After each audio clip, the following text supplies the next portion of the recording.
Hi, I'm Daniel from Ratings.com. Today we're testing the Sony X950G. It's a 2019 model and is one of the highest-end LCDs in Sony's lineup, behind the Z series. We bought the 55-inch model to test, and we expect this review to be valid for the larger 65-inch model. We chose this size as we expected it to be representative of the most popular variations of the X950. We expect the larger 75 and 85-inch models to perform differently, with better viewing angles but worse contrast ratio due to Sony's X-wide viewing angle implementation, which we'll talk about later in this review. The equivalent model in Europe are the XG95 variations, such as the XG9505 in the UK, which we also expect to perform similarly. So, we're going to start by looking at the design of the TV, and then we'll talk about the picture quality and our testing results. We'll look at the motion handling and input lag, and then compare to these competing models which are currently available. The design of the X950G is very familiar to anyone who's seen the 2018 Sony TVs, like the X900F. The TV appears fairly minimalistic, and only the thin metal legs protrude out the front. Compared to last year's models, these look almost the same but are a little bit thinner. They support the TV well and feel sturdy, although do require quite a large footprint. They extend 40 inches wide on the 55-inch model and can't be reversed inward to decrease the footprint. The borders of the TV are thin and look good, and the TV is quite thin when viewed at an angle, so it sits close to a wall when VISA mounted. Moving around to the rear of the TV, we can see the controls on the left-hand side. The three buttons provide basic functions like power on and off and changing inputs and volume. The rear of the TV also looks very similar to 2018 Sony models. The inputs directed out of the side can be easily accessed if the TV is placed close to a wall, and those directed down the back can be routed through the rear of the stand for cable management. Unlike the X900F, all 4 HDMI ports support HDMI 2.0 full bandwidth, which is useful for those who have multiple high bandwidth devices, like new consoles or a PC. Looking at a thermal image of our TV, we can see that the temperature is relatively uniform. This is typical of full-array local dimming TVs, as the LEDs are distributed directly behind the screen. So now we'll go on to the picture quality. We'll be comparing to currently available models. However, the competition will change throughout the year as new models are released. For updated comparisons with new models as we buy and test them, see the links below to our review page on the website. Now, for those who watch TV in a dark room or a home theater environment, a high contrast ratio is important to produce deep and detailed dark scenes. The X950G has a VA-type panel, and the 55-inch model we tested can produce deep blacks in a dark room, which is great. The 75 and 85-inch models have what Sony calls X-wide viewing angle though, and in our previous review of the Z9F with this same technology, we found a lower native contrast ratio. We expect these larger sizes to be in the same ballpark as the Z9F, with a native contrast at around 2000 to 1. Local dimming can be used to increase the effective contrast ratio of scenes by dimming the backlight in darker areas. With the local dimming setting activated, the contrast ratio does increase slightly, however the zones are not dense enough to raise the contrast significantly on our checkerboard pattern. Looking at the local dimming of the TV, we find that it looks very similar to the X900F, which is decent, and it appears to have very similar zone layout and algorithm. You may notice the different local dimming zones when a bright object crosses from one zone to another, but this isn't as distracting as it is on the Vizio P Quantum. When watching movies with subtitles, if you notice distracting blooming, then you should decrease or even disable the local dimming setting. Now, if you regularly watch at an angle or have a wide seating area, then good viewing angles are important to get the best image from any seating position. The 55-inch X950G we tested has disappointing viewing angles, which is typical of TVs with VA-type panels, and we expect a similar result of the 65-inch. This isn't a problem for those who watch from directly in front though. Note that the 75 and 85-inch models have the X-wide angle technology. We expect these larger sizes to behave similarly to the Z9F we tested with the same feature, and for the viewing angles to be better than most VA TVs and appropriate for wide seating. This does affect the contrast ratio though, as previously noted. If you've got a bright room, then good reflection handling is important to reduce the amount of distracting glare. The model we bought has excellent performance with a semi-gloss finish that diffuses reflections across the screen and reduces their intensity. This is an area, though, that the larger 75 and 85-inch sizes may be different and should perform similarly to the Z9F. The X-wide viewing angle layer can cause reflections to be scattered horizontally across the whole screen. This isn't a big problem, though, and it should still be fine for a bright room.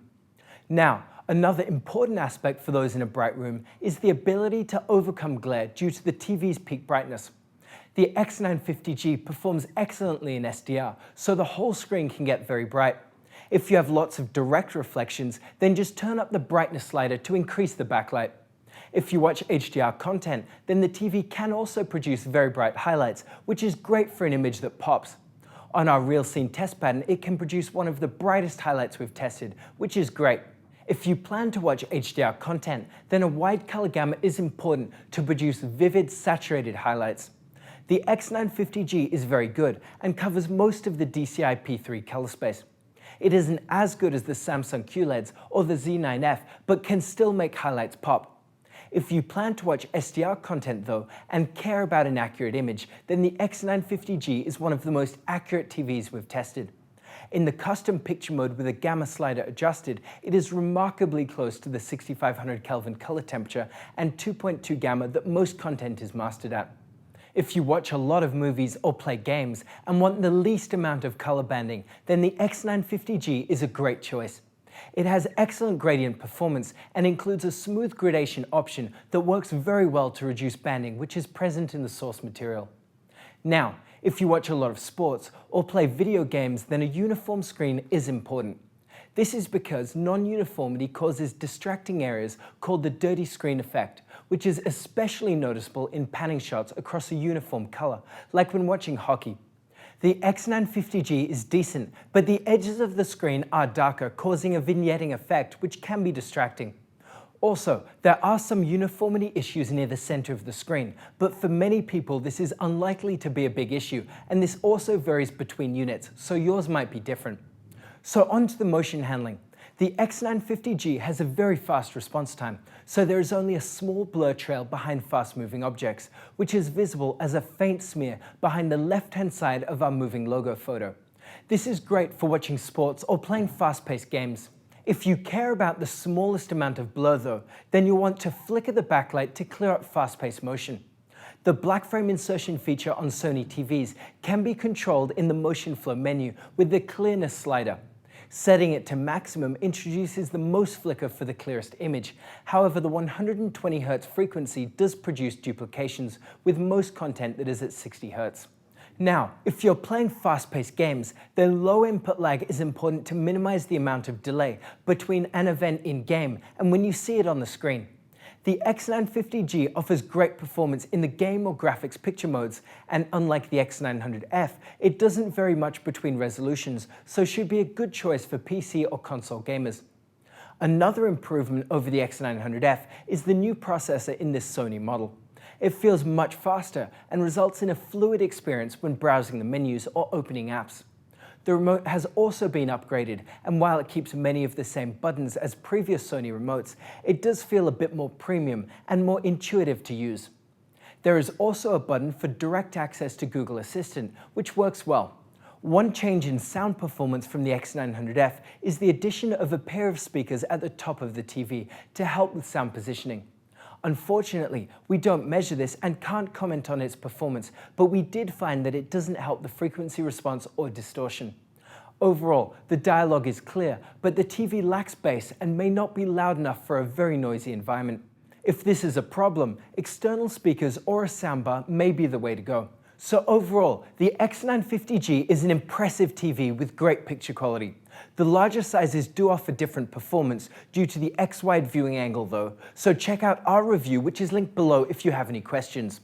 Compared to the X900F, the 950G offers a few improvements, but for most people the differences aren't likely to be big. The 950G has slightly lower input lag and can get brighter for HDR. It also offers a newer, faster processor, which makes the smart features feel more fluid. Now, the Z9F has many similarities to the larger 75 and 85-inch sizes of the X950G, as they have the X-wide viewing angle feature. These TVs may be a better pick for a room with some lights and wide seating. The The Q8FN is also an interesting TV with better reflection handling than the Sony, which may be useful for those in bright rooms. It also has some neat gaming features, like the ability to apply motion interpolation while keeping a low input lag, and it supports FreeSync variable refresh rates from a PC or new Xbox.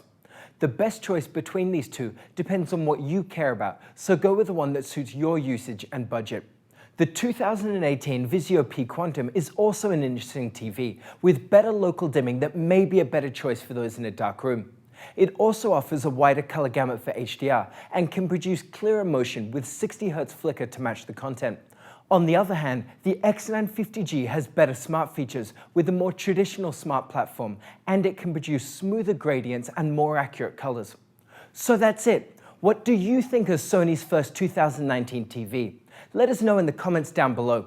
You can check out all of our measurements on our website, and if you like this video, subscribe to our channel or become a contributor. Also, we're currently hiring in our offices in Montreal for various positions, so if you want to help people find the best product for their needs, have a look at the careers page on our website. Thank you for watching, and see you next time.